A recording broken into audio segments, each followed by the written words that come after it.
Gusto kong abutin ang tayog ng ulap. Gusto kong sisirin ang lalim ng dagat. Gusto kong akyatin ang tuktok ng bundok.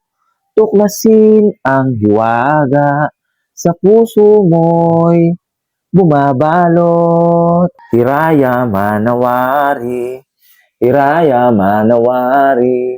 Isa ang Hiraya Manawari sa nagpapabuhay sa ating mga batang 90s tuwing umaga. Dahil ito ang TV series na may magic, na may mga kamangha-manghang istorya. Hindi pong gigising ka ng umaga para mapanood mo lang to.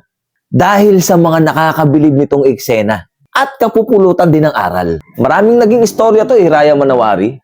At isa sa mga natatandaan ko ay yung lugar na kung saan merong kulot at unat. At dun sa episode na yun, ang mga taong unat ang may mga kapangyarihan. At ng mga kulot, sila naman yung mga nasa babang level. Kumbaga sa asaran ngayon basta kulot-salot. And one day, bigla na nagpakita ng kapangyarihan yung kulot. At nagulat yung unat. Alam niyo ba kung sino ang pinakahari sa episode na yon? Walang iba kundi si Bembol Rocco. Anak ng Tokwa, yung kalbo. Skinhead pare. Kumbaga sa panahon ngayon two joints parang mafia. At kung hindi ako nagkakamali, pinapalabas pa rin to hanggang ngayon. Doon sa mga TV Plus, sa mga Jeepney TV, meron dong isang pintuan na pagpasok mo, punong-puno ng basura. Tapos paglabas mo, nakabalik ka ulit sa mundo nyo. Although kung iisipin ngayon, parang nakakatawa, di ba? Kasi hindi naman talaga totoo. Pero ang pinaka-the best doon, yung mga gumanap. Saka napakagaling ng director nun. Scriptwriter, at saka talagang purong pambata. Meron pa nga mga eksena ron na adventure At syempre talagang ma-amaze ka sa mga bawat eksena. Marami naging bida dyan. Hindi ko rin makakalimutan dyan si Baron Geisler, Camille Prats, Paulo Contis, John Prats, at napakadami pang iba. Kaya yung mga nandito sa taong 2026, try nyo panoorin yon. Nakaka-enjoy panoorin yun. Diba mga ka-90s? Apir nga tayo, apir.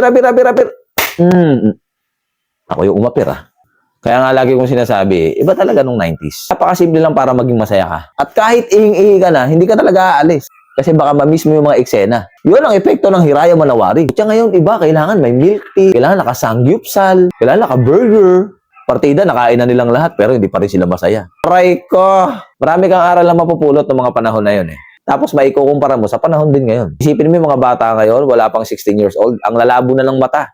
So, siyempre, isa lang yung dahilan, masyadong totok sa cellphone. Wala silang masyadong physical activity. Hindi kagaya ng mga panahon nating 90s. Pagkatapos ng Hiraya Manawari, ang sunod niyan, tumbang preso, tagu-taguan, luksong tinik, luksong baka, dampa, text, at lumilipad na bato.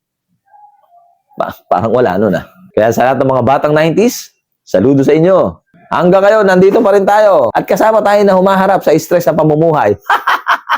Ganun pa man, lagi nating isipin na lahat ng bagay na nangyayari, merong dahilan. Kaya ikaw nanonood ka, meron kang dahilan para maging masaya. Laging tumawa.